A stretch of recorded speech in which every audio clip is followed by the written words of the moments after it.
How's it going, everyone? Welcome back. Everyone is having a lovely day. Day 3 in the books. Bengals completing their draft for the 2024 season. Bengals walking away with definitely a different strategy in this draft. More on that probably in a later video as we grade this draft. But just talking about day 3. Talk about where they start. Erick All. Let's talk about the important picks. Well, all important, but obviously the important areas to address. Bengals still worried about tight end. You don't want to play the rotating door at tight end every single year forever. Bengals learning that the hard way last season with Irv Smith. Still, they got to draft one to make it work. And they start with Erick All, a guy that last 2 seasons, season-ending injuries.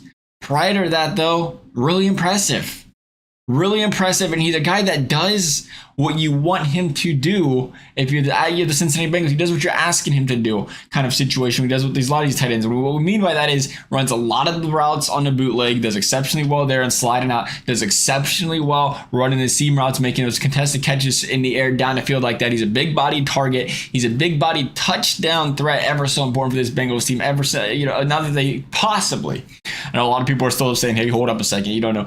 T. Higgins out the door either at the end of this season, maybe even before the season. We don't know. But with that happening, you bring in a guy like Jermaine Burton, not a big guy, not a lanky guy, more of a Jamar Chase size. So you're kind of lacking that size on the field. So you bring this guy in, you bring a couple tight ends in really that can bring you that size, bring you that dynamic to the passing game. So I love seeing that. I like this pickup here. I think he's a guy, again, going to grow and improve in the run game. He's going to be a guy that can work in there. And the thing with the tight end position, I love the 3rd, 4th, 5th round tight end position, because at the end of the day, the tight end position is such a hard position to scout in the draft. And it's such a position in general that they develop so much once they make the leap from the college level to the NFL level. You know, remember last year, everybody said the Bengals had to have Michael Mayer. You can't miss him. Generational talent.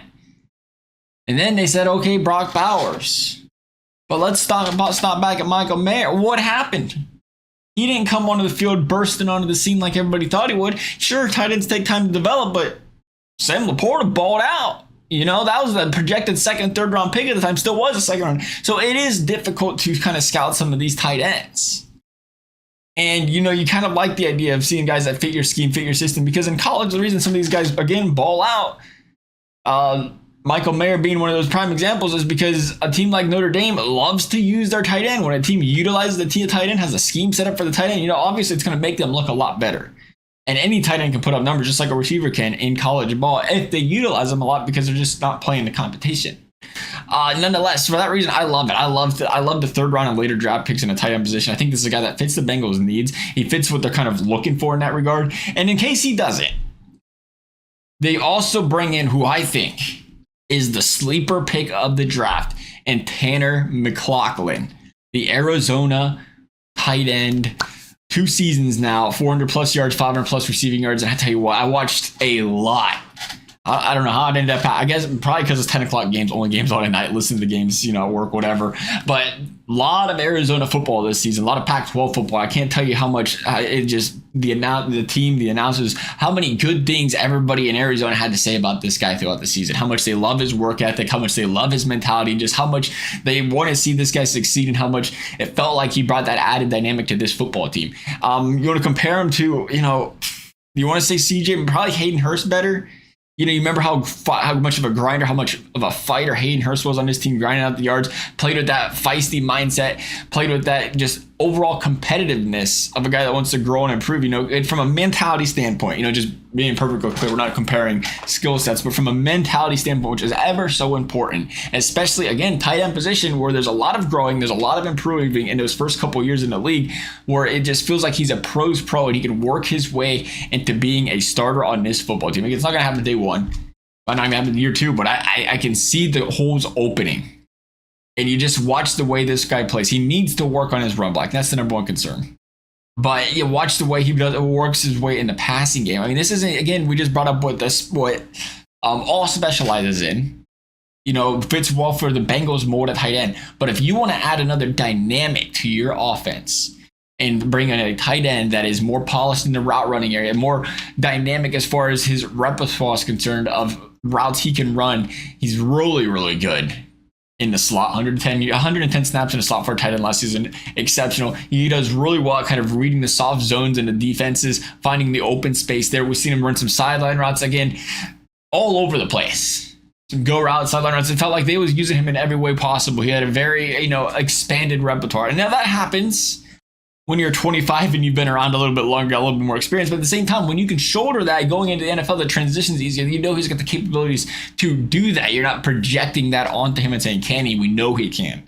And I think that is part of the reason he did fall. I mean, ESPN did have him ranked as their number 9 overall tight end and had him slated going way earlier in the draft by that projection. But because he's older, that concerns a lot of teams, obviously. Again, we just brought it up. If it's 2 years for a tight end to grow, he's 27 already. He's older, you're worried about that. But at the same time, I mean, if you're the Bengals, you don't sign guys to third-year contracts anyway. When they hit 30, they hit 30. And, by the time that second contract comes up, he's still going to be a team-friendly deal. I think it works out. I think it works out really well for them going in this direction. And when you get later in the draft, Josh Newton, the CB out of TCU, you got projects. You got guys that have shown flashes of greatness that you hope can, take that step forward. Josh Newton being one of those guys, not this season, but 2022, really good. Allowing a 56.4 passer rating against quarterbacks. His anticipation, his read, his ability in the press man department was very good. Felt like he took a step back this season. A lot of concern and hesitation there. Like it didn't feel like he was reading the plays as well. Didn't feel like he was well in the field. But he is still, again, we talk about it. You've seen that flash in the pan. You say, was there something that happened this season at D-Route? And can we get this man back on track? There is a spot for him. Not as popular for the Bengals, but you never know. Lou Anarumo, do anything you want that chip, it'll work. And this is a guy, again, excels in man coverage, excels in press coverage. And a guy that can do that, regardless, brings some sort of added dynamic to your team and something special if he can, again, grow and improve. That's kind of what we look at for a lot of these guys later in the draft. Who I like here? I like the Matt Lee pick out of Miami, the center. Center's such a difficult position to draft. Again, one of those, Bengals have tried it. They've tried it before. Billy Price, first round, it's difficult. Center, I'm not saying the 7th round pick's going to come to fruition and be a baller, but center is kind of one of the later draft picks. Guys trickled out of board, a little bit more depth there, or a little bit better chance you're going to pull some quality out later in the draft. And this is a guy, the reason I like him, again, you're going to have some things to work on. You're not a polished center. You don't have everything figured out in the 7th round. You're not getting drafted in the 7th round if you do. But what I love about this guy is the experience. A 4-year starter in Miami, playing in a Power 5 conference. And now you have a guy that's used to the spotlight. He's used to playing the position, and you got that depth option.